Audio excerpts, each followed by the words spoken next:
Morning, everyone.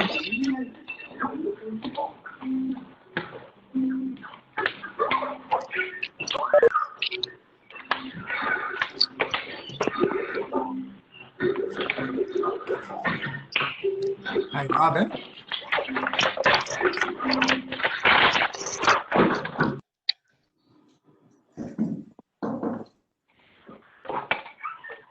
Hello? If you want to make me host, it's Tom, and then I can assist with the transitions here. Sure, you are city local user, no number? Yeah, that's right. Okay, Travis, I assigned you as the host already, so maybe if you just want to right click on Tom and then change his role to host. Sure. Jen King-Callan and I just got kicked out and are back in now. So Tom is city local user. Is that correct? That's right, Yep. Travis.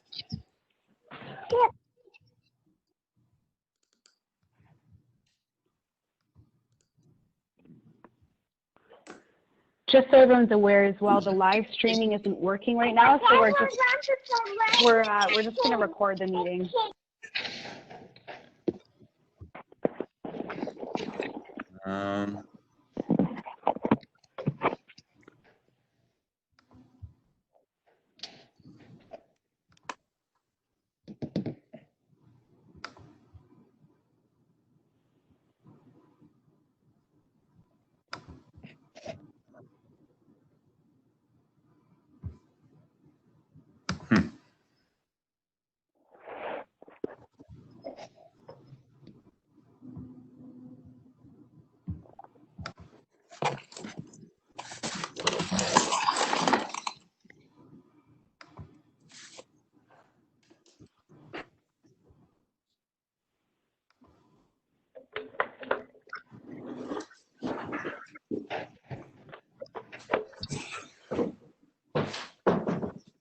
Okay, Tom, you should be the host now.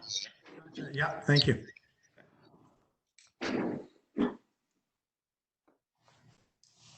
Okay. Well, I think it's 12:02. So we'll just do a quick roll call. Confirm everyone's attendance here. I'm showing, just bear with me here. I'll just go by here. Is Beverly Barber on the line?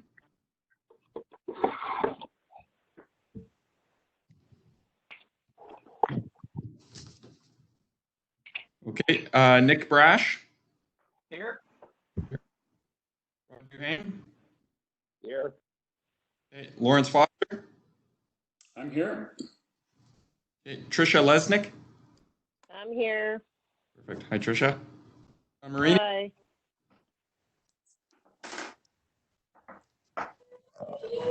Don Marini, are you on? Not quite yet.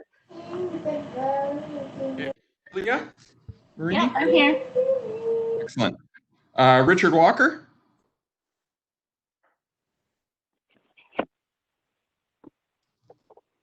Richard Yet, and Joe Bichelia.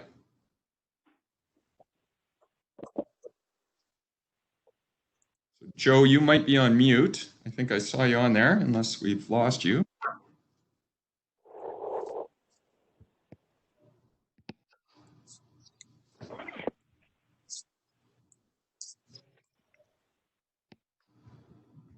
So Joe's there. He's currently on mute. In addition, staff-wise, we have Jennifer King-Callan, Tom Fair, Rachel Tazinski, Robin Miners, and Frank Cochimilio assisting with the IT here. And we do have a media presence. My understanding is, although I'm not seeing him logged in, is David Helwig, who's probably perhaps calling in. And I'm showing one other phone call user. If there's somebody else on the phone, can they please identify themselves? That may be me, David Helwig. Okay, hi, David. Hello, Tom. If I could bother you to mute me, there'll be no need for me to say anything during the meeting. Okay. And another phone call user, 6, just kind of clarifying, is there any other public or media presentation or representation on the current call?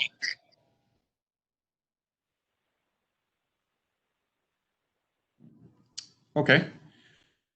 On that note, I'd like to call the meeting to order at 12:05. And the first order of business is just confirming that the approval of the minutes have been accepted. So those were the minutes that were issued for the meeting held on May 19th, 2020. Can I get someone to support the adoption of the minutes? Joe Bichette, I'll move it. Joe, can I get a seconder, please? Sure, Aaliyah, I'll second. Celia. So we're going to run through a number of presentations today. The first one's going to be the city clerk's presentation, followed by a staff update and the discussion of the tourism strategy. Does anybody have any pecuniary interests, declaration of pecuniary interest that they need to declare prior to doing so?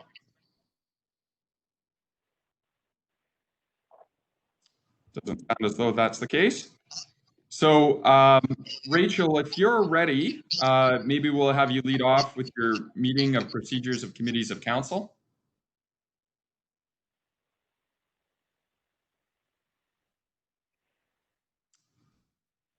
And Rachel, you might be on mute.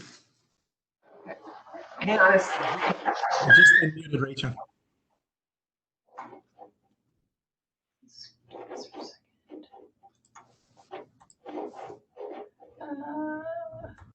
We can hear you now, Matt and Rachel, and see you. So I stopped sharing. It seems like it might be a problem with the sharing. Let's try it again though.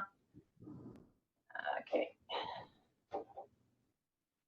Share content. And screen. And share. Can you still hear us? We can still hear you, and now we can see your screen. Beginning? Perfect. Has a copy of the presentation been circulated? Oh, did we lose audio again? Did we lose audio again? No, we can still hear you. Okay. Okay. In the event that the members don't have a copy of the presentation, we can circulate it after.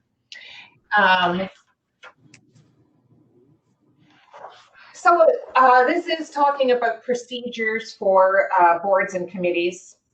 And local boards and committees of council include advisory and other committees or boards with members appointed by council that are for an ongoing purpose, as well as special committees appointed by council, more like ad hoc committees for a specific purpose. The tourism board is a committee of council. So we're going to go through the procedures that the board is bound by. I usually like to start talking about the governance role as opposed to the management role.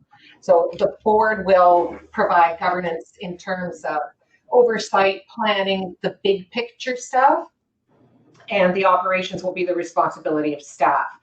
And staff's role is to bring operational plans, strategies, budget, those things aligning with the corporate strategic plan that council has approved for review by the board. Then the board takes those drafts and in their advisory capacity makes recommendations for council's consideration and approval. I should say, if anybody interrupt me any time you want, if I'm not being clear or I'm going too fast or anything. In terms of accountability and transparency, there are accountability and transparency requirements which are for council and then will flow down to boards and committees of council. And those requirements are contained in various pieces of legislation and documents that are prescribed under the legislation, being the Municipal Act primarily, the Municipal Conflict of Interest Act, and then the city's procedure bylaw and the code of conduct. So our board will be subject to the accountability and transparency provisions in all of those. If you need a copy too of the city's procedure bylaw or the code of conduct, we can put some information on sending it all out. So I guess it'd be good if you had a copy of it if you're going to comply with it. So the procedure bylaw applies to the calling and proceedings both of City Council, but as well local boards and committees. And the committee is defined as any advisory or other committee with at least 50% of the members are also members of one or more council or local boards. And a local board does not include a police service board or public library boards because they have their own legislation. What is critical to you is that a meeting means any regular, special, or other meeting of a council, board, or committee where there's a quorum and the members deal with any matter that the kicker words are materially advances the business or decision-making of the board. And we always advise council and our various boards to avoid group email discussions, because once you have a quorum involved in your group email discussion, that constitutes a meeting. And you can't, in your group email discussion, comply with the open meeting provisions. So you ought not be doing group emails that materially advance the business of the board. Generally, before you leave that slide, has the quorum been defined yet in the bylaws? It's 50%. Right.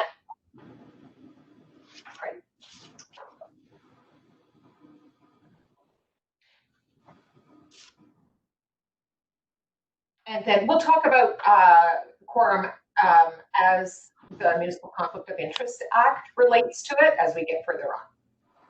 The takeaway here is don't be having email discussions with your board as a group. You may want to send to the staff person and then they can put something on your agenda as opposed to having side discussions. The other good example, and I don't know if you're going to speak to it later, Rachel, is when we had our town hall budget meeting, or not meeting, we had our town hall event. We had all the councilors, or a number of councilors attend too, so it's being mindful of special events like that too, that we don't discuss those types of items as well. So you just have to be mindful. I like that example you gave in a previous presentation. So. Yeah, and as well, but if you were to have your Christmas dinner, don't talk about anything that's going to materially advance the business. Open meetings shall be open to the public and no person shall be excluded except for improper conduct. It's important that notice of meetings is published on the city website. We have a corporate calendar on the website and the agendas are published there. And the agendas should be published there in their entirety. So not just the one sheet table of contents, but all of the attachments that the board members would have,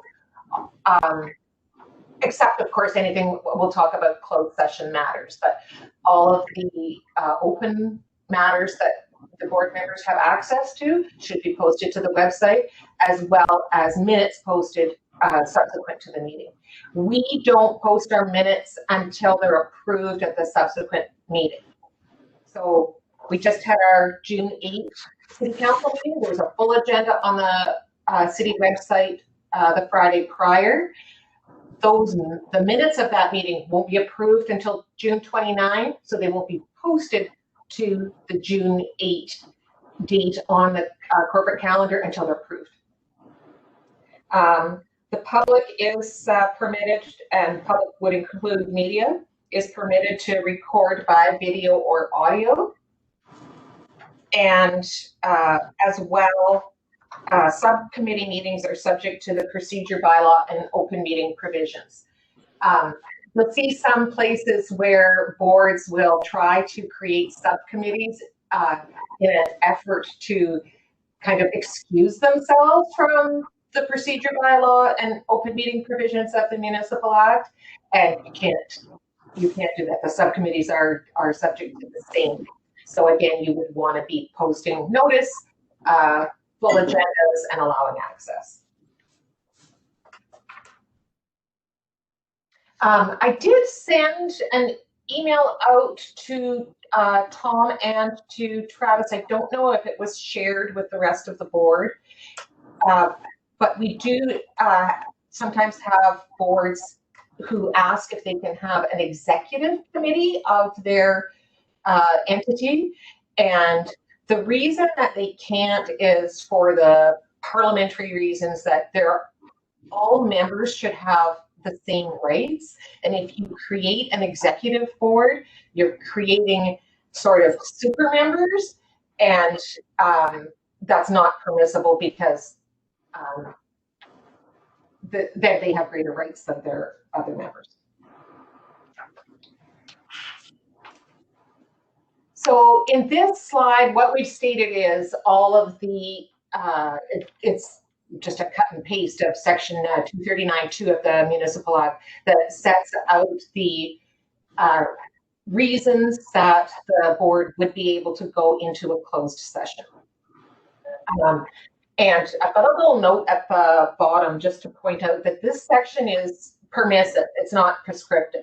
So you can go into closed for these reasons. You don't have to. So if the board decides that we could go into closed on this, but we don't have to, that's fine if you wanted to have it in open. And I think that for this board's purposes, likely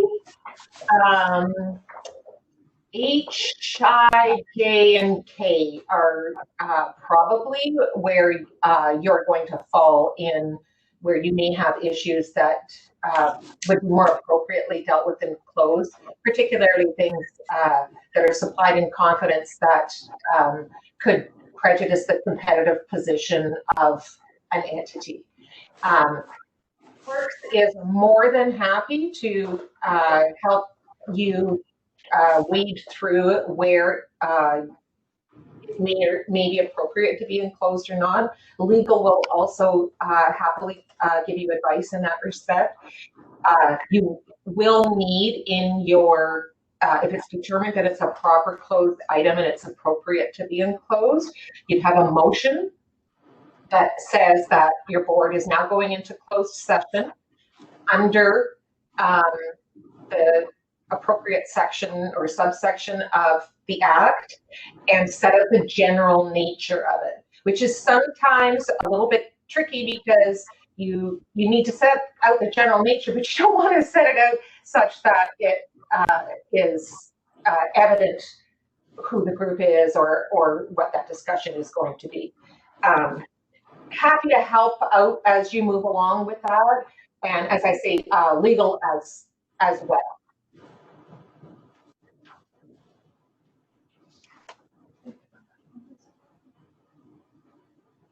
You would include that. Madison's bringing up the point that you put notice. You would put this in your agenda as an agenda item to go into closed. There are a couple of exceptions. One is for educational or training sessions. So if the meeting is held just for the purpose of educating or training and again, I keep repeating myself. Malcolm and I were saying the other day, Malcolm said, I sound like a broken record, and we were like, oh, we're dating ourselves, aren't we?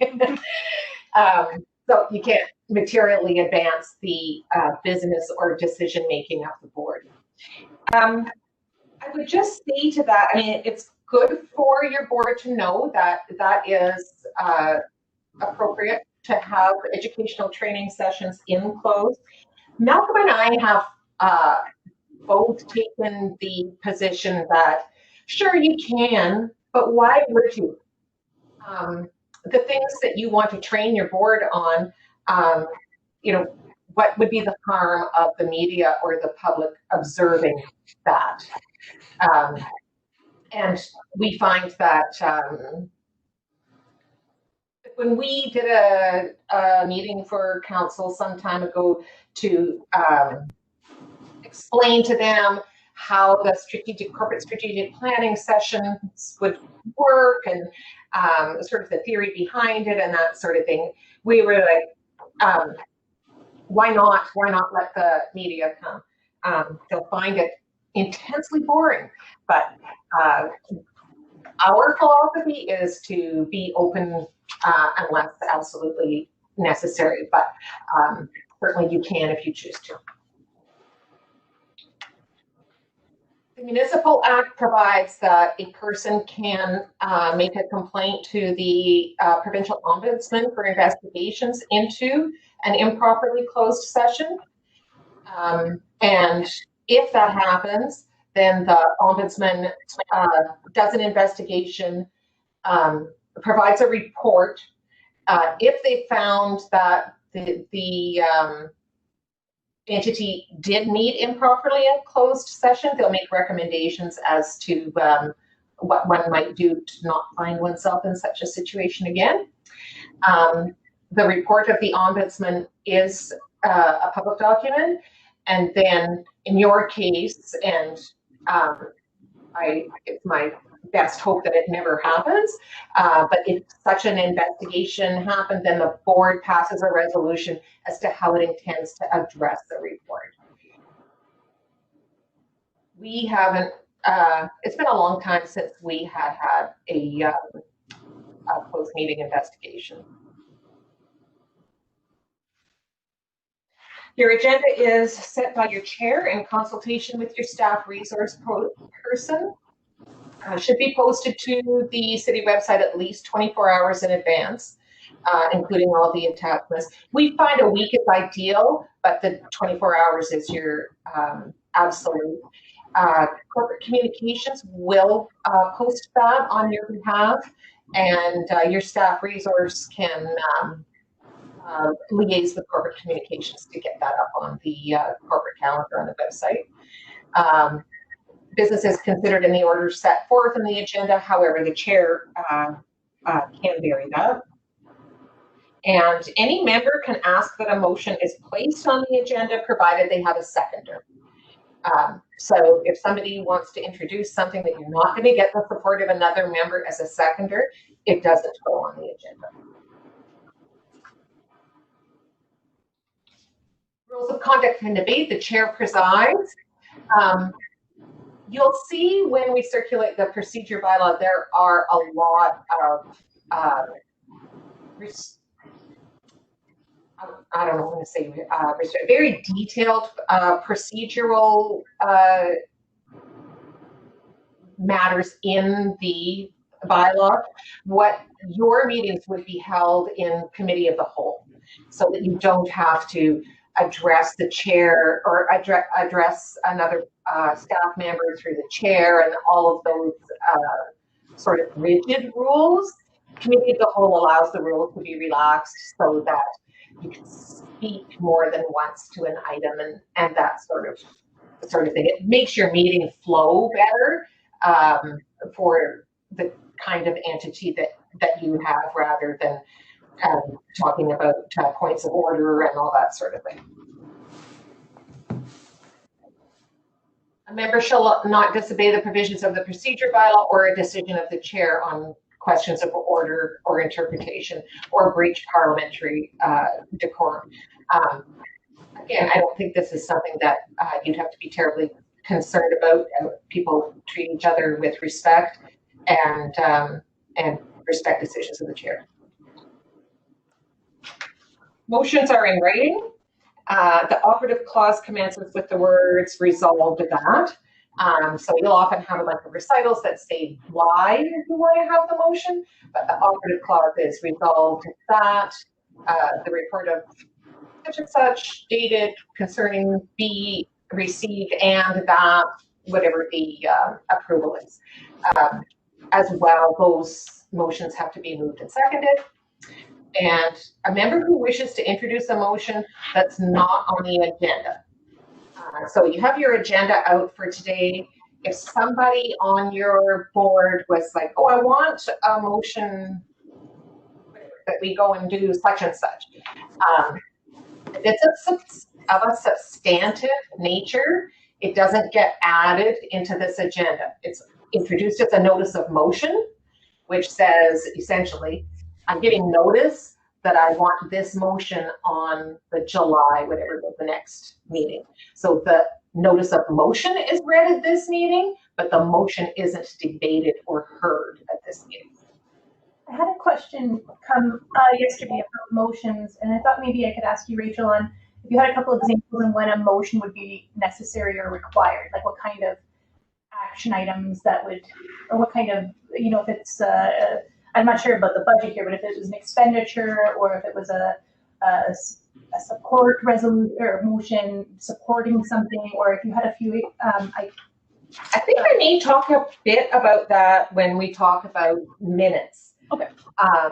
Because the board, if you look at the board as a corporate entity, the board doesn't think or feel that sort of thing. There's not a narrative of, well, this was the feeling of. The action comes down to those resolutions. So any action that's taken needs a motion that's resolved that, moved, seconded. That's your corporate action.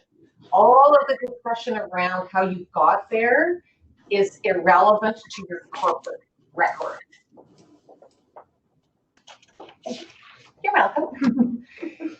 Subject to a motion to reconsider, once you've decided a motion, it's not reintroduced for 12 months.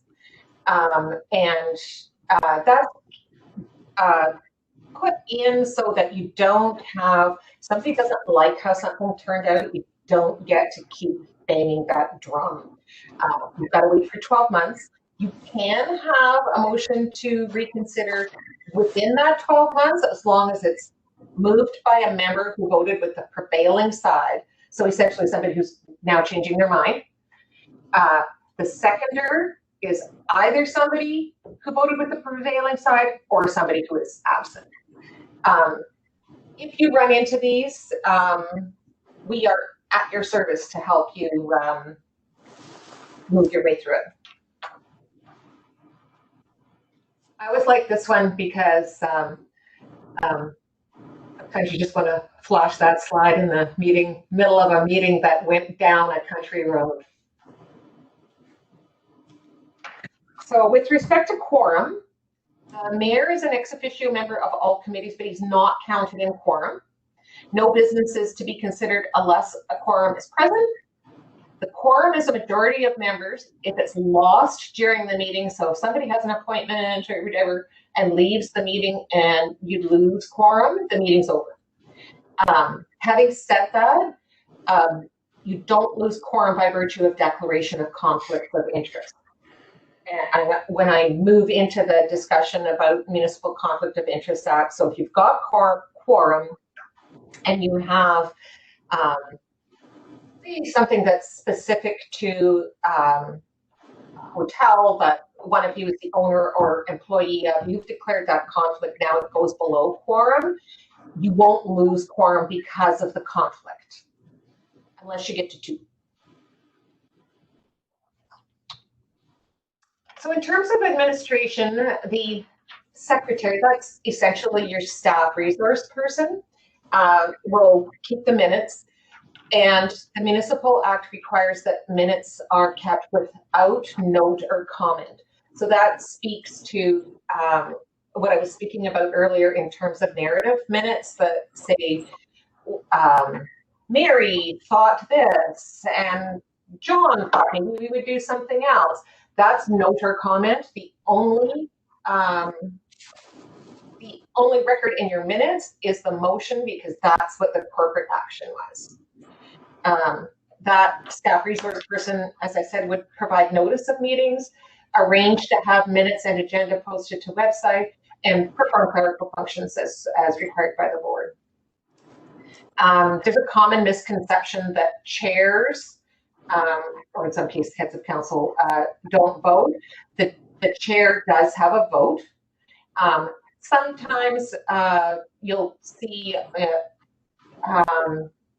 both with councils and with committees where the chair can see what way it's going and is like, I don't have to, which is fine, except if there's a recorded vote. So if you have a member that calls for a recorded vote, everyone votes, including the chair, and the way that they voted is recorded in the minutes. There's also a myth that you can abstain from voting, and you cannot. If you don't vote, it's counted as a no. What we advise our members of conflict during orientation is, if you feel really, really strongly that you don't want to vote, leave the room. As well, a tied vote is defeated.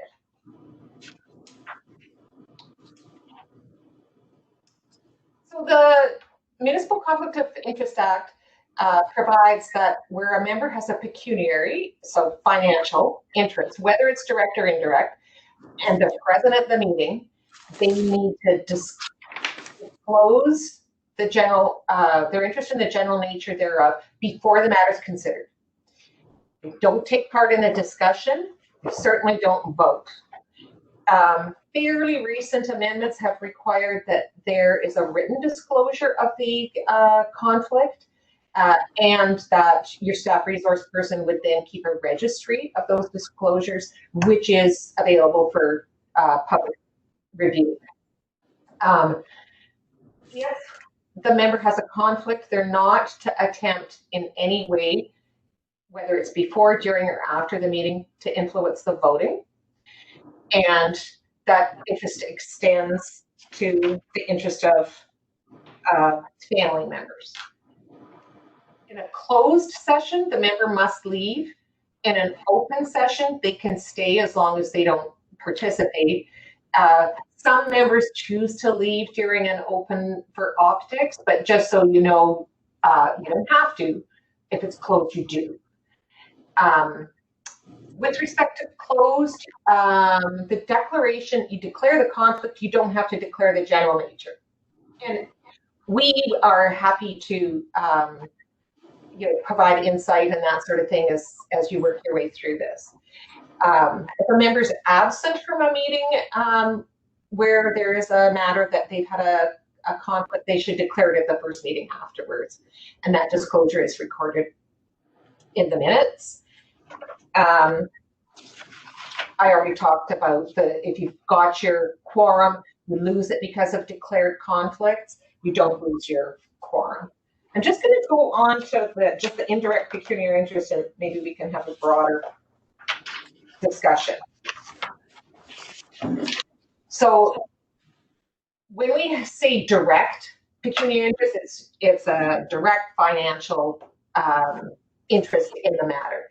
The indirect will apply to if the member is a shareholder in a corporation, is a member of a body that has a financial interest in the matter. And I think the last bullet may be applicable to some folks where they're employed by a body that has a pecuniary interest in the matter. There are some exceptions. So where a member has a financial interest that's in common with the electors generally, then that accepts you from the Conflict of Interest Act. So if we all as a community will benefit from whatever action it is, you don't need to declare the conflict because it's a financial interest in common with generally with the electors. Or in the event that the interest is so remote or insignificant that it can't reasonably be regarded as likely to influence the member. When we were discussing these slides in terms of how they relate to this board, we were thinking, well, if there's something that the board wants to support, that's, say, for instance, going to generally benefit all of the hotels in the city, we would say that the folks who own hotels would not necessarily need to declare a conflict with respect to that, because it's an interest that they have in common with all of the other hoteliers in the city. If it were an item that was, for instance, that the Delta Hotel be contracted to host blankety blank, a member who is connected to the Delta Hotel would declare the conflict because it would be a specific financial benefit to that entity. Does anybody have any municipal conflict of interest that can get confusing for members of council and more so for committee members who don't deal with it as frequently? I don't know if there might be questions. Certainly, we're happy to fill things in as you run across them.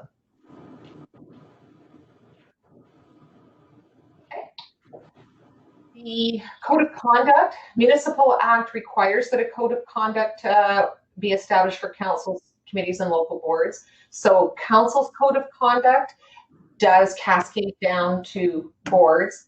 The Code of Conduct, and we'll pop it out with the package with the procedure bylaw as well. It addresses gifts and benefits, confidentiality, use of board property, influence on staff, or improper use of influence. There's a mechanism that allows for anybody who believes that there is a violation can make a complaint to the Integrity Commissioner. The Integrity Commissioner then conducts an investigation, and that report is provided to the council and to the board. And the if the Integrity Commissioner finds that there has been a violation, will recommend matters, how that might be addressed, and then it's up to the council or the board to follow on that. I believe that Elliott Lake had a report within the last week or so from their Integrity Commissioner, where there was a recommendation to the council that the council reprimand the member who was found to be in violation, and the council decided that they would not follow what that recommendation was by the Integrity Commissioner. They're entitled to do that, but that's the process by which it goes forward. With respect to communications, surveys, so on, that the board may wish to conduct, it's important to remember that the board is subordinate and accountable to City Council, and that statements critical of City Council or members of City Council by the board or members of the board aren't appropriate, and where surveys welcoming such input are not appropriate. We've had situations generally in the pre-municipal election period where committees of council have, probably with the best of intentions, are trying to survey their membership to see how they feel about certain issues. But when they go down the road of going into the political arena or criticizing council or its members, that you can't do that.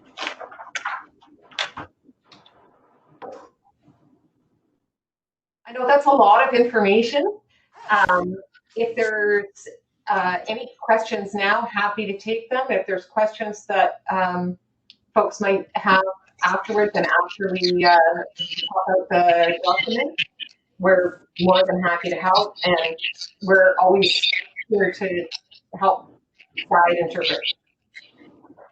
Rachel, it's Joe Bishaga. I have a question. With respect to being critical of city council decisions or members, I can understand the members. Is that municipal policy or is that the legislated? It's policy based on the concept that the board is subordinate to council, so it's inappropriate for the board to be critical. Certainly a board could, if the board wants to make a recommendation to council to change a policy or something like that, that's entirely appropriate to have a report go to council to say, we've reviewed this, these are our reasons to recommend that you consider such and such. I wouldn't regard that as critical. If it's getting into city council doesn't support tourism the way that we think they should, that's an area where that's not appropriate. Well, it may not be so good, but theoretically, let's say that city council wants to cut a budget or not fund it properly. Would you see anything inappropriate with the board making presentations before council, not agreeing with that or recommending that council not consider that? I guess that's where I'm coming from. I don't mean to speak to the media. I think okay. I mean, I don't mean speaking to the media. Yeah, I don't mean speaking to the media. Not take your recommendation. Similarly to staff reports going. Yeah, sure. Where we recommend things, and thank you for your time. So I gather what we're really saying is there could be some professional disagreement with respect to matters, but you should do it in an open forum in front of council. Exactly. Rather than going to the media and being critical on an individual basis of council or a collective basis. I think that would be inappropriate, but I think we could have an honest disagreement on policy and have someone appear before council of the city of Sault Ste. Marie and say, you know what, if you're considering A, B, and C, we think you should do C and not A. I don't see that as being an issue. Do you? I totally agree with you. That's entirely appropriate. Thank you. Appreciate that.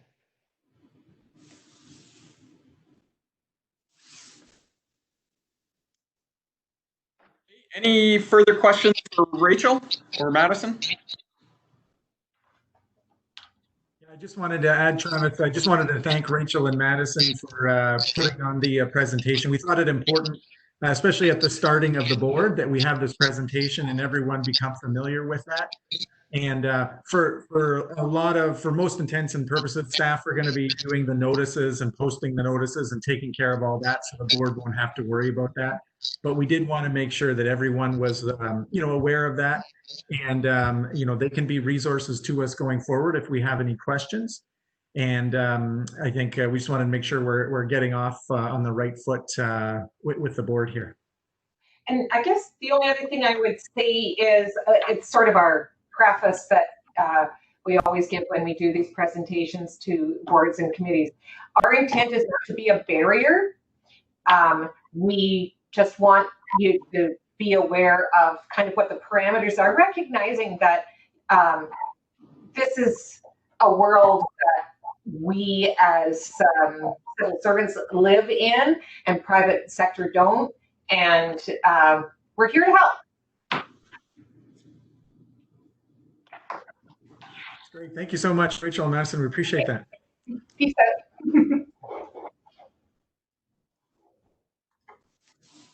Okay, excellent. I think we're ready to move on to the next agenda item, which is staff update. So in that regard, I'm going to go through a couple of key items, and feel free to interrupt at any point if you have any questions. Probably the most significant and most current piece of information that we have to share with the board is the fact that we received notification Tuesday that CN is going to cancel the Agua Canyon tour train for this year. And as Joe pointed out in his email, it was not completely unexpected. We knew that there were some serious concerns around social distancing requirements and their capacity to effectively run the train with those limitations in place.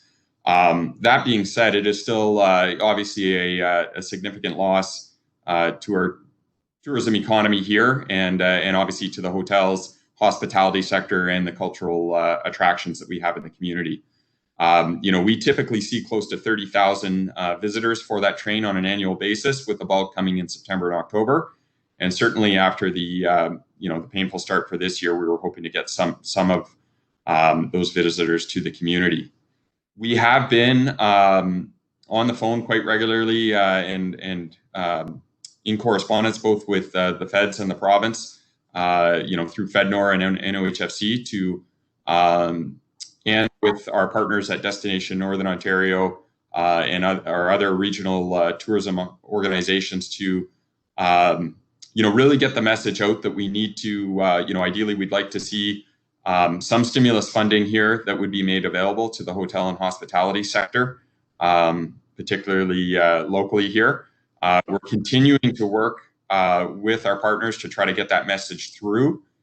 There has been some stimulus funding released for tourism. Unfortunately, to date, it does not include any provisions that we've seen that would allow it to be accessed by hotels and accommodation partners. So we're continuing to really try to get that message clear at all levels of government and to work through all channels to get that out there. I've got another call this afternoon with FedNor on some other matters, and continue to kind of message that across. And I know we are engaging with all levels of staff here in terms of those conversations. So we'll be sure to make the board aware, as more information becomes available. We are expecting some funding that will be made available, or at least accessible to this board and this organization. FedNor has indicated that there will be a fund that would be available for not-for-profit tourism entities, including not-for-profit tourism boards, that could assist with the loss in municipal accommodation tax that will happen this year, to help with further our operational requirements and marketing and product development requirements heading into 2021. We're still waiting on additional details on that. They did release $30 million to Southern Ontario province communities through TIO. However, the Northern Ontario portion is apparently still requires a little bit more dialogue at FedNor before being released. So I'm hoping to get some more information on that today. And as soon as we're able to get that information, again, I'll make sure the board is aware of it. And we will most definitely be looking to apply for some funding for this board. Any specific questions on that matter before I move on to some other items?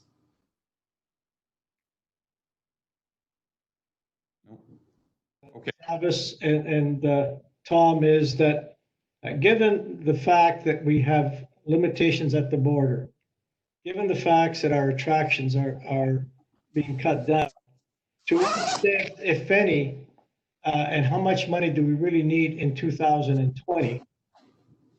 And will there be a surplus from the 2020 budget to put into 2021? Yeah, I can, if you're okay, I can probably answer that.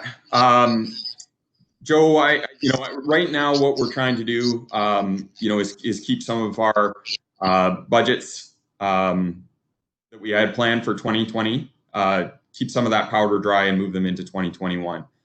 What we're seeing, is the answer that we will have some surplus from 2020? That's the way that we're structuring the budget right now, is we'll hold on to some of those funds and move them into 2021.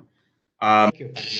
the research that we're seeing coming forward seems to be indicating that the most likely travel segment coming forward this year is going to be millennial travel and those interested in outdoor adventure, which I think collectively, in Sault Ste. Marie, we're well positioned to take advantage of that.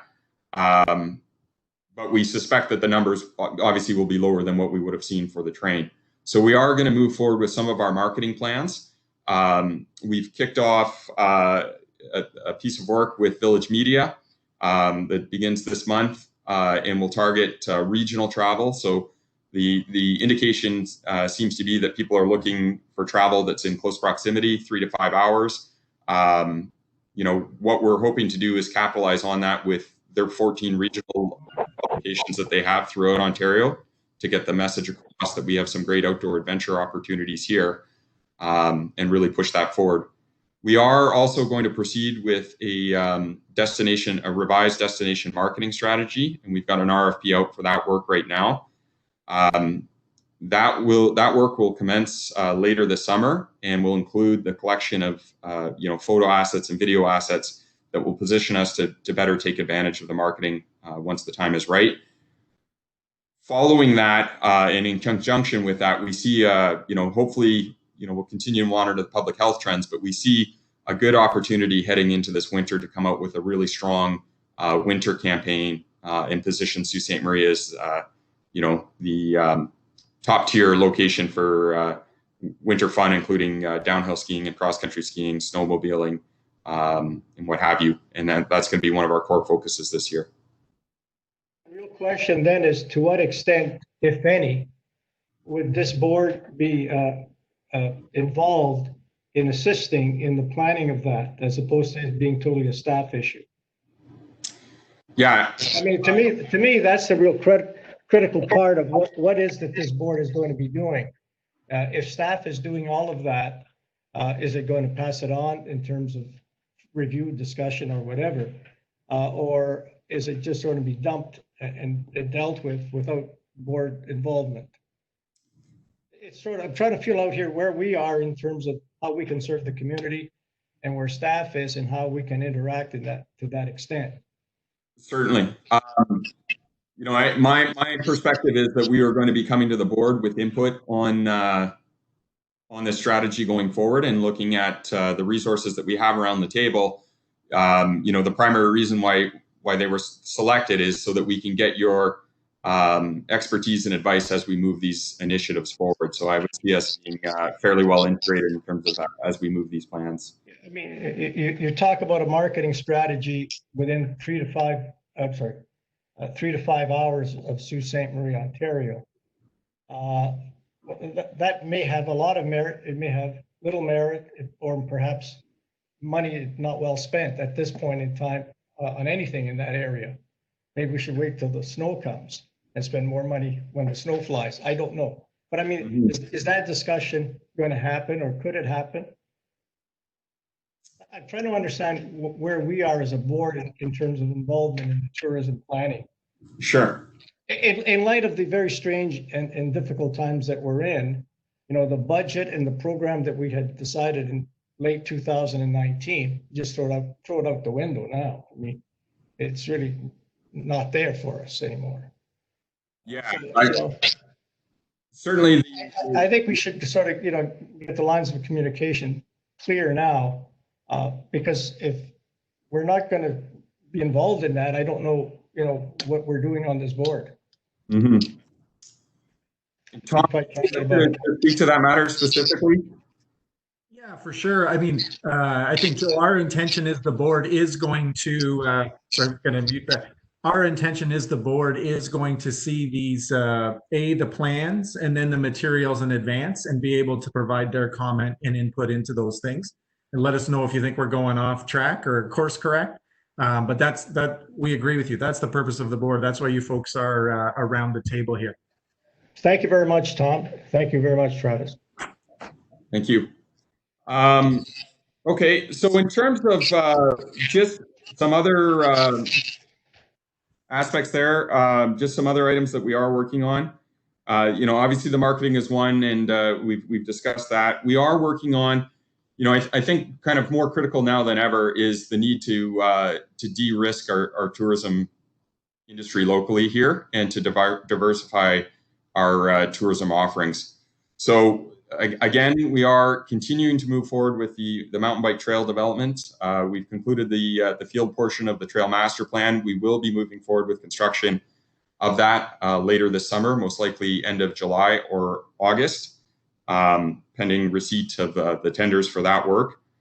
We are continuing to move forward with the 10-year business plan for the Algoma Central or the Algoma Egwa Tour Train. That is still critical work and obviously a piece that we want to see move forward, despite the fact that they aren't operating this year. We've been in discussions with both with Searchmount about how we can best support them coming into this year, and we are having some discussions with the new marketing team that they've assembled, and we will be doing. We had targeted some direct outreach to ski clubs, both at the university level in the US and in Canada, and some of the school boards. Some of that work's been put on hold right now because we're not clear, and I don't think anybody is clear as to whether or not those schools are going to be, from a post-secondary level, whether or not they're actually going to be in class and operating, and from a secondary level, whether or not they're going to be open to travel for next year. But regardless, we think we've got some good plans in place there that, whether they happen this winter or the following winter, there's some good opportunity for growth, and we are working with Searchmount to flush those out in more detail. We are also started early conversations with Stokely Creek Lodge and Destination Ontario and Destination Northern Ontario about attempting to register Stokely Creek Lodge as an Ontario signature experience. We believe that's a good fit for Stokely Creek. Last year, they had visitors from over 20 states, 4 different countries, and throughout Ontario. They had 3 busloads of travelers from Toronto. Every second year, they get a busload from Winnipeg. Historically, they've had them from Chicago and Grand Rapids. We believe it's a good fit because Stokely Creek is capacity limited in terms of the rooms there. So when we're seeing visitors come by bus, they're typically staying in Sault Ste. Marie, and we think there's a good opportunity to grow that market segment. In addition to that, we're moving forward with the Kinsman Feasibility Center or Kinsman Center Feasibility Study, and through that, we're having conversations with the Sioux Finnish Ski Club about what more we can be adding into the community in terms of events. So I'm just going to stop you there for a second. Is before you leave Searchmount is in, I'm going to say 1996 or 97, Searchmount hosted the Canadian Juvenile Championships. So there's something that you might want to reach out. Probably the current staff doesn't know anything about it, but it goes to the East Coast, to Quebec, to Ontario, and out west. So they rotate it through. And that's a huge event as far as there's 120 skiers, plus all the families, because it's kids that are basically 14 years old. And that was a very successful event in Sault Ste. Marie back in that day. So you might want to reach out to the Searchmount ski runners to see if they would be interested in trying to bring that back to the Sioux. Thanks, Richard. Yes, we'll. Ski runners are definitely on our list of groups that we intend to contact, and that's a great event as reference. So thank you for that. So the other core areas that we're working on with respect to product development, we've had a couple of conversations about the waterfront. We are trying to engage some more tours for the waterfront, whether they be canoe and kayak tours. It's obviously disappointing this year to see the Waterfront Adventure Center close. We're going to continue to work with them once they're open next year, but we're also looking at some other tour operators that we can bring to Sault Ste. Marie specific for waterfront adventures. We've been having a number of conversations both with our local First Nation partner, Batchewana First Nation and Garden River, as well as some other smaller tour operators on the Indigenous tourism front. We are looking to grow that segment. It is one that is growing at a rate nearly double the rest of tourism throughout Canada. So we are looking at some culturally guided tours, whether by ATV or walking tours, and some other initiatives there with canoes for conservation as well. So that is something that we're actively plugged in with Indigenous Tourism Ontario, and we are moving forward. We will begin work later this summer on a cultural tourism strategy. We are going to reach out to our cultural attraction partners, as well as Music City and some of the artists throughout the community, to look at how we can elevate the status of cultural tourism in Sault Ste. Marie. And on that note, it's probably worth mentioning a couple of sort of tentative plans that we have. There was some guidance from the World Health Organization about a week and a half ago about looking at what would be required to host some events. Obviously, there's some limitations right now in terms of the amount of capacity that those events can hold. We are monitoring that situation and looking at, whether or not those limitations are eventually released towards the fall. So preliminarily, we have an event scheduled for October 17th, which would be a mountain bike event at Kinsman and Hiawatha Highlands that we are talking with the race organizer for Crank the Shield to host that event. We are also in discussions with Northern Superior and the Bush Plain and in Tomica about an event called Beer Bugs and Water Bombers, tentatively on the books for August 29th. Should we be able to move forward with that event. And we've got a couple of other events that are tentatively on the books for this year that as we get more information on public health, we'll see how those shape out. So there is a number of initiatives that we are working on. We're just trying to, much like everyone else, trying to gauge the current climate and the current public health considerations. We do see, particularly for the outdoor events, the potential for a really strong demand later this fall, just because a number of events have been obviously been eliminated, and those that are healthy and geared towards outdoor adventure are looking for events to partake in. So again, happy to get into more details on any one of those at a future meeting or through future correspondence. Any specific questions on any of those items before we move forward? Travis, I have one quick one. Sure. Go ahead, Lawrence. Oh, Lawrence, I think you're back on mute somehow. Okay, I thought it muted you for a second there. Is that better? Yeah.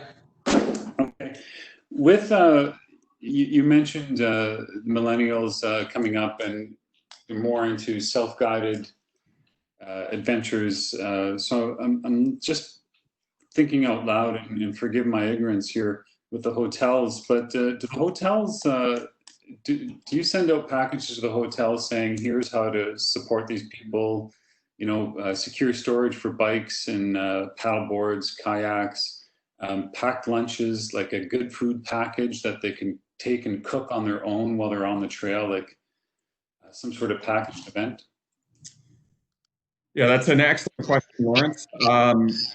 I don't know that. I know we've had some dialogue about bike storage in particular, but we haven't done a full mail out in that regard. We are, I think, starting this week, we are going to be doing some direct outreach to the local hotels to find out what more we can do to support them. In terms of whether it be marketing or just any other support that we can provide. So I think certainly as we move forward with those conversations, that's something that we can discuss with them as well. So thank you. I could answer that in part. Biking has never been a big attraction up to this point in Sault Ste. Marie. I can tell you that from our two properties with respect to skiing, we provide rooms, we provide facilities for waxing of skis, and we also provide, we don't sell groceries, but we have a map that we show up to guests where they can buy whatever they want to buy. But we also have, and make lunches for them if they're going to go to a park or what have you. So I can tell that from the winter situation, but I don't know about bikes at this point because we've never had that demand. But if we're promoting that, then mountain bikers want places to store their bikes. Most of them want to keep them in their room anyways, because they're expensive pieces of equipment. But yeah, we accommodate that. Okay. Thanks, Joe. You're welcome. Any questions, comments? Okay, I'm just going to share my screen here and try to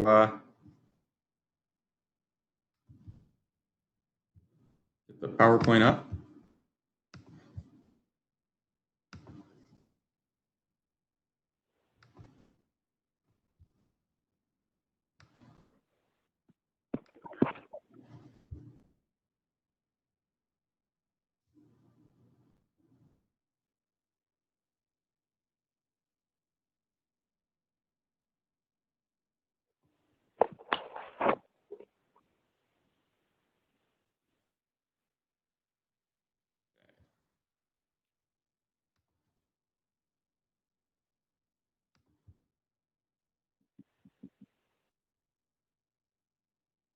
Okay, can everybody see the full presentation at this point?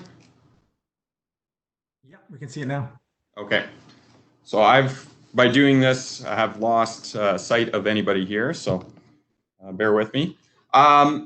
Just before I go through, has everybody had an opportunity to review this?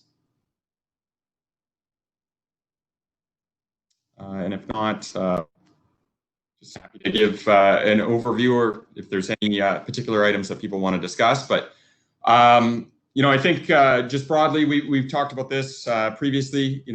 The city of Sault Ste. Marie is about building a place where people want to visit, live, and do business. And tourism is one of the most valuable tools we have at our disposal to build the community we want. We firmly believe that tourism has many benefits between creating jobs, helping keep community members in Sault Ste. Marie, and drawing visitors who spend money that otherwise wouldn't be circulating throughout our community, helping to support local businesses and local families. Tourism has the potential to not only achieve significant economic impacts, but also offers the intangibles of community building, as well as the secret ingredient that creates the true vibe of the place. So our strategic priorities that we would, and again, we're seeking input on this, but we've got 3 strategic priorities that we believe are needed to grow the local tourism market. These include visitor-centric marketing communications, market-ready product development, and increasing positive visitor experience. In addition to these 3 priorities, moving forward with robust monitoring and analysis of metrics and analytics generated from the marketing campaigns is critical to evaluating and adapting our programs. So our destination goals, in addition to the 3 the strategic priorities, we've identified 3 destination goals that we'd like to move forward on.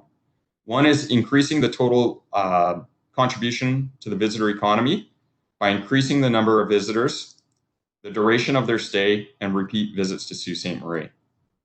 We're also looking to increase occupancy levels with a particular focus on low occupancy season by focusing on winter tourism and shoulder season products and events. And we would like to begin monitoring Net Promoter Score going forward and working with tourism partners to provide best-in-class visitor experience in Northern Ontario. And that's something that I'll dig into a little bit further here. Any questions so far?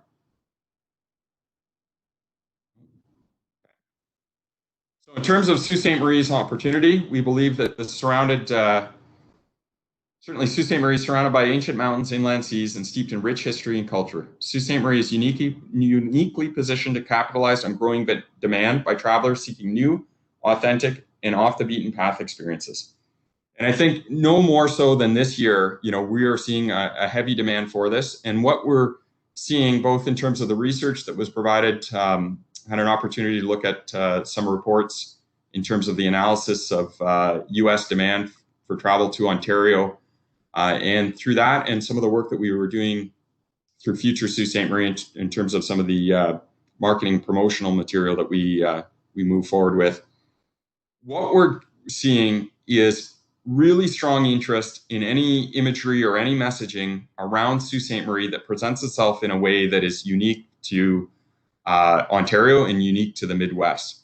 So really trying to capitalize on the experiences that you typically can't find in and around this area, and I think the image at the base of this slide itself, speaks volumes. This could easily be, an image that's found on the West Coast or an image that's found on the East Coast.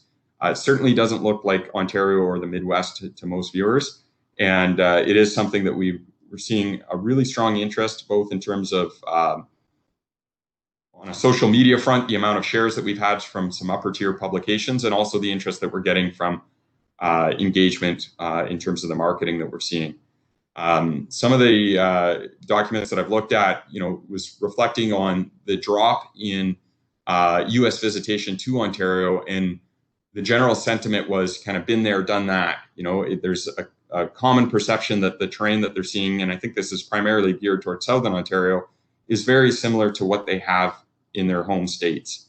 And I think that presenting Sault Ste. Marie in a manner that shows it as completely unique to the area, whether it's backcountry skiing, whether it's, coastal Superior, whether it's, the terrain that we have for mountain biking, or the cultural tourism experiences that we have with the Indigenous tourism that we have right in the community with Whitefish Island and,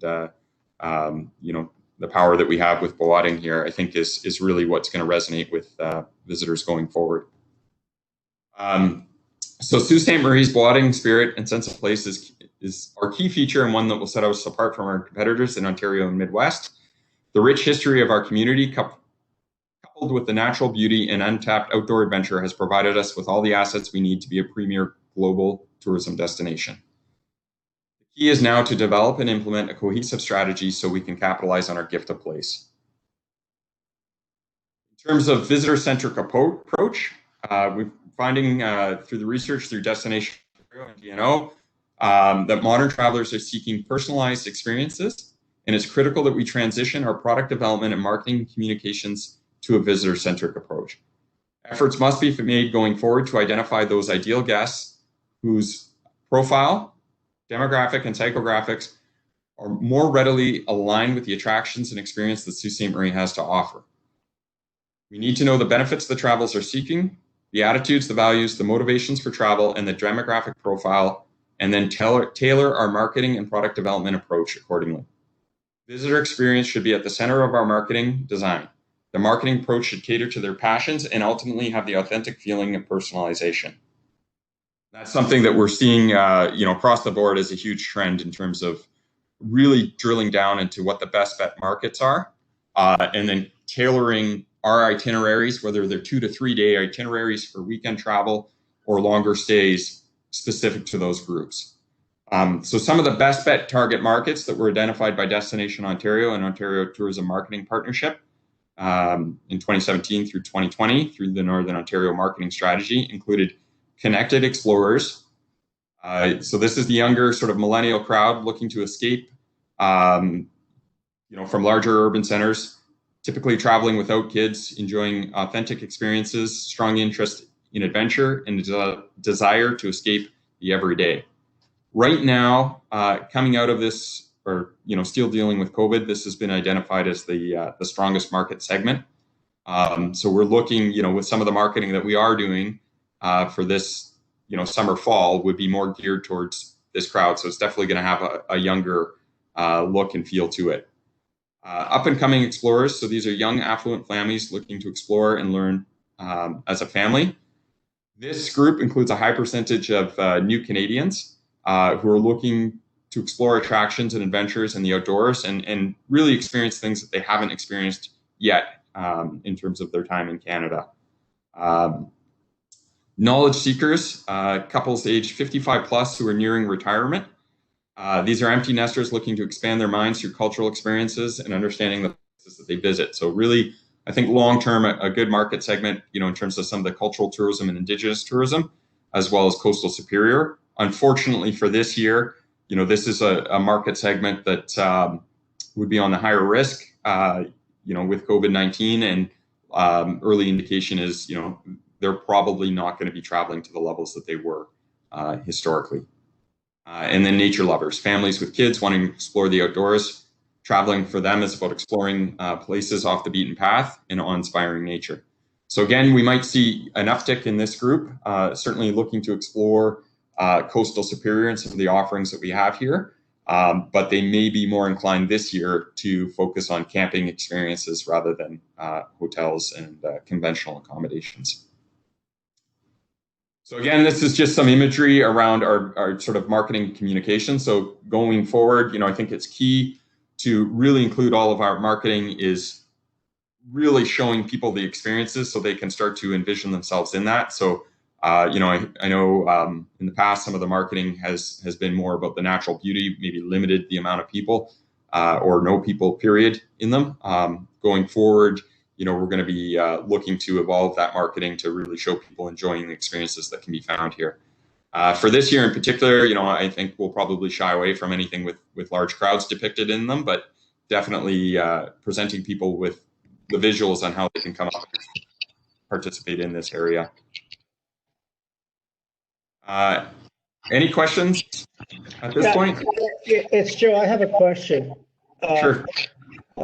Somewhere along the line, I recall Tom Vair and maybe even the mayor talking about or speaking about trying to market Sault Ste. Marie in southern Ontario to have people move up here, and what a great place it is to live. It just seems to me that if the border is going to be shut down or limited in the near future, probably for the next couple of months, I think restrictions of some kind, would we be better off to try and entice people beyond the 3 to 5 hour drive to come up here, see the beauty that you've described, see the parks and the provincial parks that we have and so on, with the hope that perhaps they will move up here? Just a thought. Yeah, absolutely, Joe. And I didn't touch on it because it's part of the other portfolio that I operate, which is community development. But we are working on some new resident relocation campaigns, and we've got some features coming out as early as next week with some of the national tier publications in that regard. And certainly, I think as we get into July and August, we are going to be moving forward with very targeted campaigns into the GTA.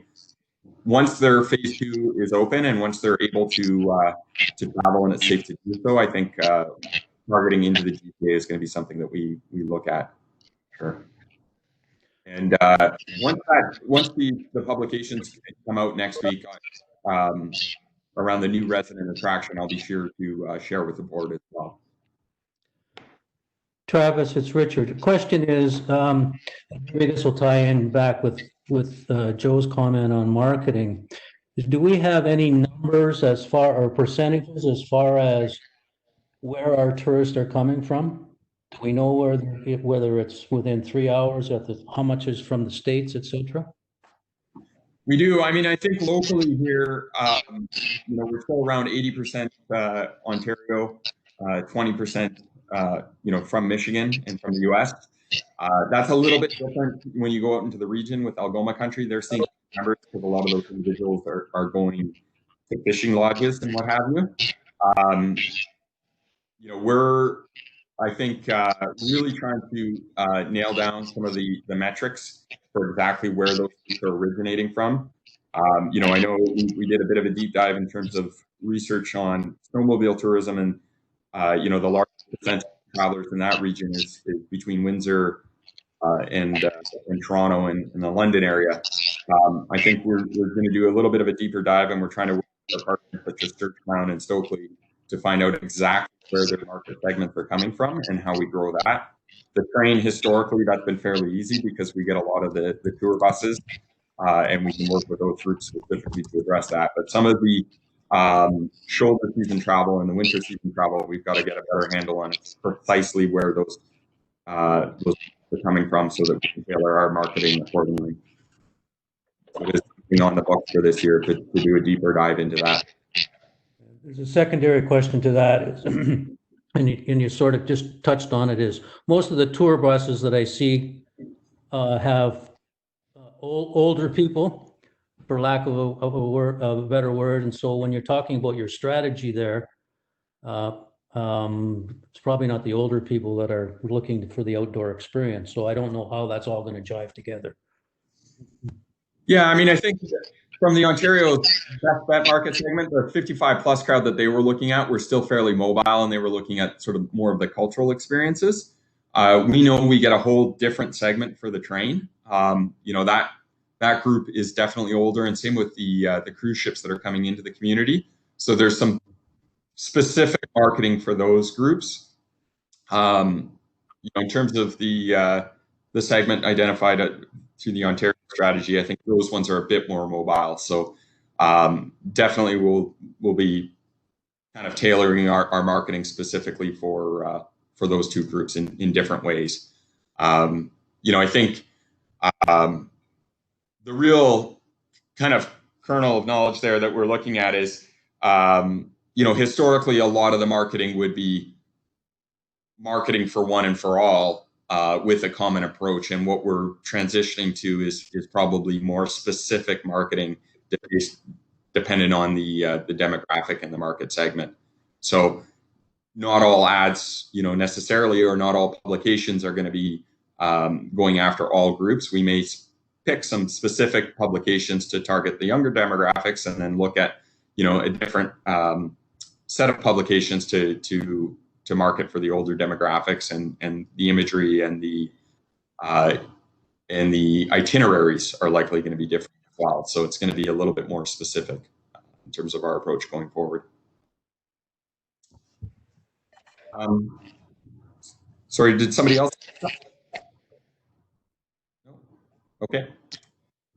So attracting new visitors, inspiring our current visitors to stay longer, definitely requires a strategic approach. So we're going to definitely be working on that. And I think I've touched on most of these items, but I think just to recap for this summer, I think one of our best bet market segments is going to be, coastal Superior, and really presenting that to people in Southern Ontario in the regional market as one of the areas that, is a must-see for them if they haven't seen that before. I think it's really something, when you look at Destination Northern Ontario and the marketing that they're doing globally for Ontario, the bulk of the imagery that they're using is coastal Superior.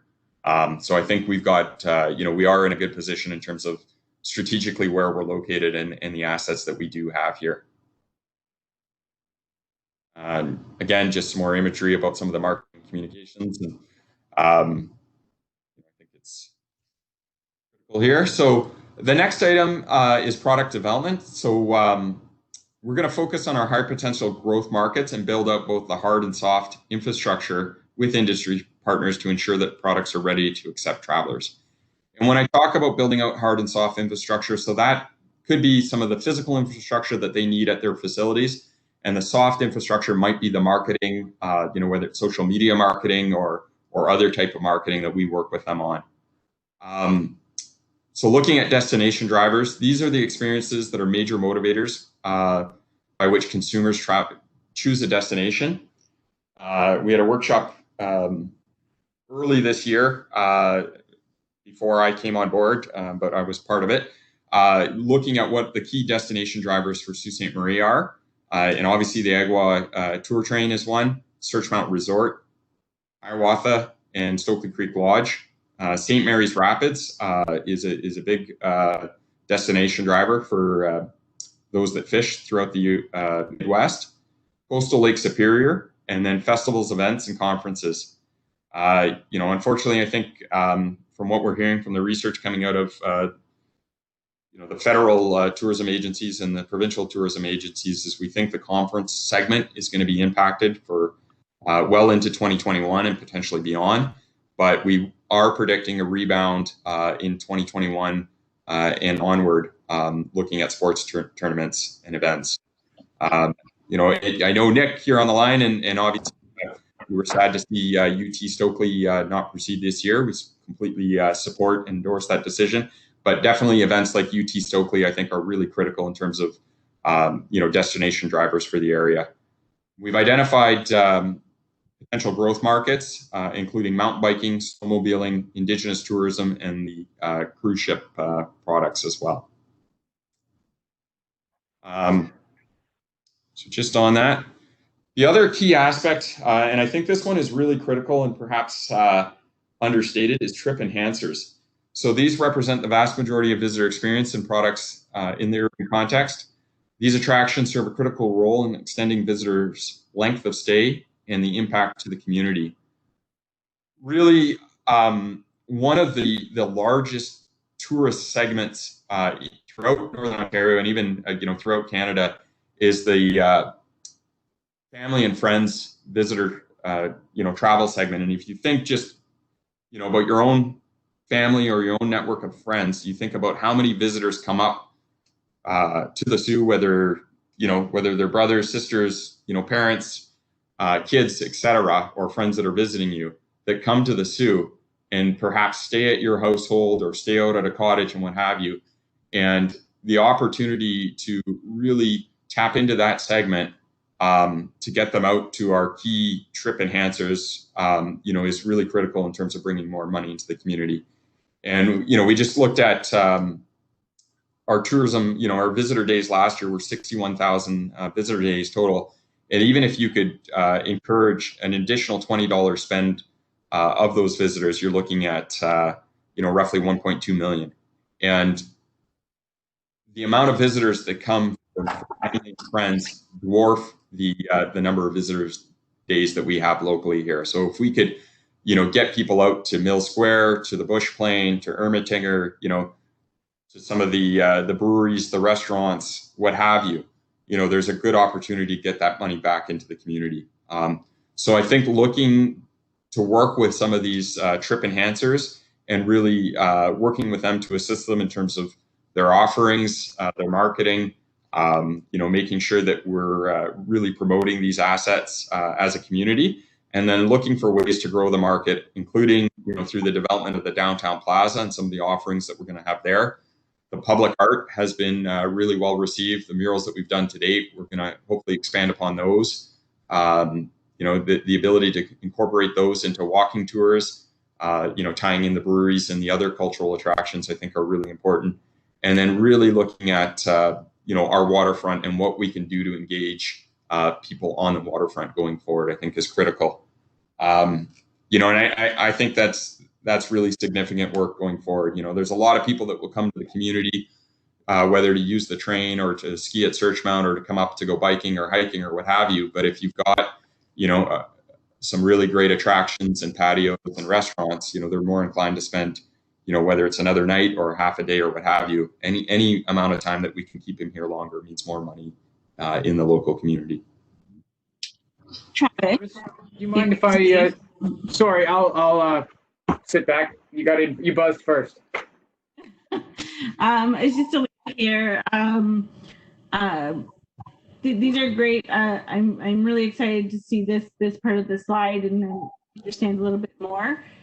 If there's any way I can help in terms of market research on the cultural side through the canal, we do have some really good demographic and psychographic information from our own research. So if I can assist in any way, I'd be happy to.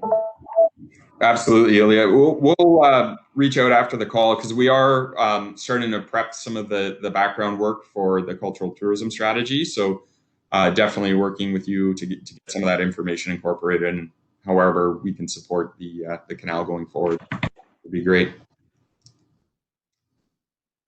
Nick, you had a question as well? Yeah, it actually might be for Elia, the first half of it anyway. I'm constantly exploring downtown as I'm a new resident to this, and still just a little bit wondering, is there any plans to actually reopen the boardwalk on one of our trip enhancers at Whitefish? I mean, that's been closed for a long time, or are the water levels just too unsafe right now to do anything like that? I can comment on that. Right now, Whitefish Island, that is not managed by Parks Canada. It's managed by Batchewana First Nation, and they've had a lot of issues with the water levels in the rapids and the kind of degradation of the trails. So we've not heard what their plans are right as of yet, but they're the ones, to discuss that with. And we do hope that we'll be able to work with them as well to get those trails back open. They're definitely a very popular destination. There's almost 100,000 people that come into the canal and to walk the islands and that sort of stuff between local and visitors. So yeah, the attraction is definitely there, and we hope it's kind of difficult because there's nothing we can do about the levels of in the rapids at this time. But yeah, we look forward to seeing what their plans are as well. Yeah, that's exactly it. It's just you're missing the absolute best part of that island when that's shut down. Not that the other part isn't nice as well, but and then I mean same thing in the same category there, Travis. I don't know. I went over to run at Fort Creek last night, and there's like 4 gigantic cinder blocks in front of the parking lot, so you can't park there. But there's tons of people walking and running back there. I didn't know what the plans were for that, or why that is still closed. If you know, Crimson's open and Hiawatha's open. I mean, is there a reason that that's still keeping people from parking there? Yeah, that would be Sault Ste. Marie Regional Conservation Authority. So I can reach out to them to ask their plans. I know, you know, up until just recently, they've been primarily focused on emergency response and flooding and whatnot, just over COVID. But perhaps as we've entered into phase 2 here, they'll open that up. So I can reach out to them and find out more information. And just further to Whitefish Island, our staff has been in pretty regular contact with them as well, with Batchewana First Nation, and you know, it's a great asset for the community. So I think again, they've been dealing with some other more significant issues around COVID and prepping their community. So we're hopeful that you know, with phase 2 and beyond, that area will be open up shortly as well. But fantastic, 2 absolute gems right inside the city. So I appreciate you guys looking into that. Thank you. Absolutely. Okay. So the other key aspect here is increasing positive visitor experience. This is one of the biggest keys in terms of promoting travel, is really having those positive experiences while you're visiting, and the power of word of mouth referrals is still the strongest. We think there's a good opportunity to work with our tourism partners to look at implementing metrics such as the Net Promoter Score. Really, what that is it's the indication of your likelihood to recommend a destination as a place to visit. And for those of you that had the opportunity to go through the 10-year business plan for Algoma, the Agawam Canyon Tour Train, that was identified as one of the current issues, is that it does have a relatively low Net Promoter Score, and it's really critical that we elevate those scores so that we get strong recommendations from people that do come to the community and really you know, positively recommend Sault Ste. Marie as a place to visit going forward. So in conjunction with monitoring this, there are mechanisms that we can take to improve it. And we were in discussion with Destination Ontario about some of these programs prior to COVID. You know, they could be workshops such as Superhost, you know, other customer service type presentations that we can do, and really work with some of the key destination drivers initially to implement some of these practices, and then probably expand it beyond that as we move forward in that. But it is definitely something that we would like to explore going forward, and think it would, you know, it's a good fit for the vision that we're trying to create here for travel in Sault Ste. Marie. Travis, before you leave that, is how do you think that ties in with TripAdvisor? I think it's TripAdvisor would be, to me, that's kind of like one of the back end metrics, you know, like, so the Net Promoter Score, you would be collecting that data from the visitors while they're on site or leaving site. What happens is, you know, with TripAdvisor, they're basically taking that same feedback and broadcasting it, you know, over the internet. I think the issue there is like collecting more data points and having some more rigor behind the data collection so that you get a better sense. I think with TripAdvisor, sometimes it's either, you know, if it's a great comment, perfect, you know, people are really happy with it. If it's not a great comment, sometimes they can write it off as, you know, a potential one-off, but actually going through the rigor of collecting it formally, I think gives you a better sense of what the feedback people are providing. And I would say that, you know, it does not everybody's comfortable writing something on the internet. So, being able to pick up that information while they're on site, I think is probably we're able to get probably more feedback and more robust comments, and then work with the key groups to kind of implement strategies to improve that feedback going forward. I think would be critical. The reason why I make that comment is we do a fair amount of traveling, and I know that we use TripAdvisor, and when we travel, we stop and explore lots of areas, and we use TripAdvisor quite extensively in order to determine what's interesting in a particular town. So I just throw that out there.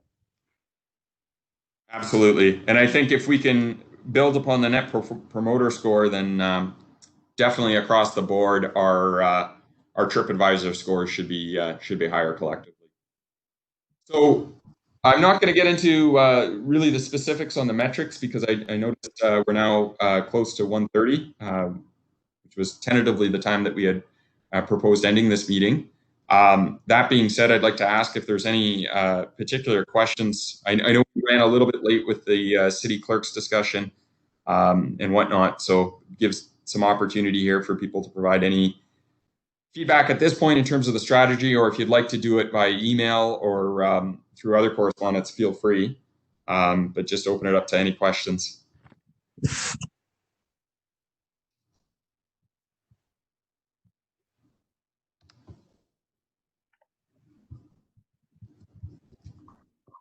Travis, I like one.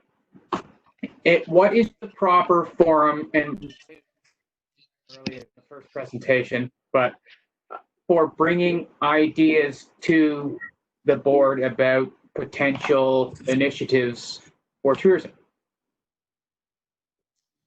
Yeah, I think, and Tom, correct me if I'm wrong here, I think it's open to bringing forward a resolution. So my understanding is if you've got something that you'd like to recommend, we can add it to the next meeting's agenda, and we can get that on with the support from one other member. Perfect. Thank you. It's Joe here to Tom and Travis. Is this the format that we'll basically use for dealing with tourism issues from here on in? I asked earlier a question with respect to the board's involvement in the substance of some of the issues that have been raised by Travis in his presentation. It just seems to me that we're trying to cover things in such a general way that we really don't deal with the specific matters that may be of concern to the city or to staff, and get the input of the board members. I'm just trying to understand the format that we'll be using going forward. I think, Tom, in fairness to you and to myself, we all know a lot of this information was presented here today, because we've seen it so many times over the past 4 or 5 years. But in fairness, I think to the new members, I think it's important that they have an appreciation of those areas. But, in terms of marketing strategy or marketing plan, is that going to be something, for example, that we would have some discussion about? Yes. That discussion, I don't know. So, like Nick, I'd like to come forward with some suggestions or ideas, but I don't know if this is the format that can actually work to do that, because we're not discussing anything in depth at all. We're just sort of getting an overview in general principles. So if, for example, you're going to hire Village Media and spend X number of dollars to market things in North Bay, events, so I'm sorry, sites and attractions, whatever, is that money well spent? Should we spend it maybe in London, Ontario, where it's all flat and they could appreciate the mountains more than they would in Sudbury? Those are the kinds of discussions that maybe will have some merit. I would hope we would have those discussions. So if we had sort of a trimmed down agenda dealing with specific areas of concern in terms of marketing, strategy, whatever it may be, we could have a debate or discussion on those issues. It's just a suggestion, because to get all this material at one time in sort of an overview in general way, we really can't contribute much. Mhm. Yeah, I think, Joe, that's certainly the intention is to provide the forum, and we're open to the board suggestions how to do that, and we can have a strategy session and have a longer evening or weekend, whatever the board would prefer, really to dive in and have an opportunity for those deep conversations. And really, I think apologies for the first couple of meetings, because it's been a lot of staff talking, and that's not our intention, right? We want to get the board talking and really get your input to things. So we're kind of in the throes of that transition here, trying to get the initial setup going, and then we can do it. I understand that.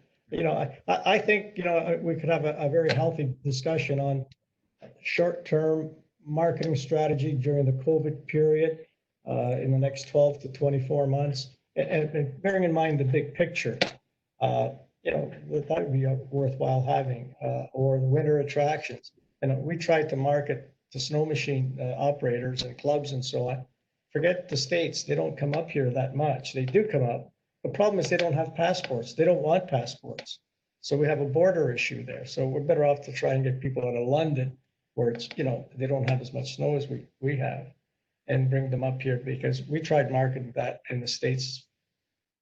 We've notified every snow machine club in the Upper Peninsula and mid Lower Peninsula to get them up here. We get some, but it's very difficult. Those are the kinds of discussions I think we could have some input on. Absolutely, yeah. Mm-hmm. Okay. Any other comments or questions at this point? No. Okay. In terms of next meetings, so I'm going to provide some time here for people to provide some feedback. Obviously, Nick and Joe have some comments here. We'd like to have a meeting next month, but I think maybe let's hear from the board in terms of what you guys would like to discuss. And once we have that, I think we'll probably try to target, typically July is a tough time because people are on vacation. I'm not sure how many of you are around, but we'll definitely target a meeting for around this time in July, if that's agreeable for everybody.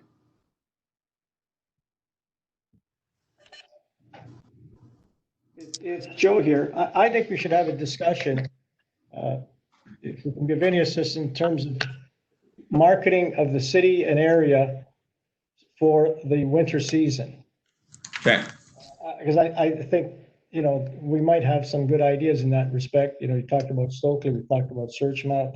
How can the hospitality industry, that is to say the restaurants, how do we tie that in with some of the other events that we have around that time? And what can the hoteliers do to help that? Is Bonsu going to go on this year? Can we tie some marketing with the Bonsu? Those are the kinds of things that deal with the immediate issue and urgency of the matter. Mm-hmm. Okay. And I'll give others maybe the opportunity to, I'll send out a doodle poll late next week for the next meeting. But if people want to send some, whether it's email or not, but recommendations on what other items they may want to see, or if we just leave it as, one line item could be just dealing with the marketing strategy for COVID, throughout COVID for the next 12 months. Okay. On that note, I'm going to call the meeting to adjournment here. And just before we leave, it's Richard. I just want to have a positive note: is the bush plane is going to be open. We got the go ahead to open, and we're going to open midweek next week. Excellent. Thanks, Richard. We'll be sure to share that on our social media feeds as well. So if there's anything that I'll get Todd to reach out to the bush plane to get that information. Thank you. Okay, thanks everyone. Take care. Have a good day. Thanks, everyone.